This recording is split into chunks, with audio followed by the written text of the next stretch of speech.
Hello everyone and welcome back to another video from Gaming Basics. In this video, I'm going to show you how to change a clan name on Clash Royale. So let's get started right away. First of all, just open up the Clash Royale game on your device and wait until the game is loaded. Once it is done, you will be taken into the home screen, which is the battle page by default. Now in order to create a new clan, simply tap on the clan menu at the right side of the battle menu, and then you will be able to find a create new button. Simply tap on create new and then you will be able to select the details for your clan.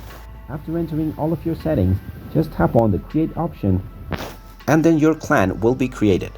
You can tap on your clan name at the top section and then invite various members by tapping on invite to clan. If you wish to change the name of your clan after you have already created it in the first place, then just tap on the settings option and then make sure the invite type is closed. Then go ahead and save, and then you can create a new clan and set it with the name that you prefer. And there you have it. That is how you can change the name of your clan on the Clash Royale game. If you find this video helpful, make sure you hit that like button and subscribe to our channel if you haven't done so already. Also ring that notification bell to never miss another update from us. Thank you for watching and I will see you again in the next video.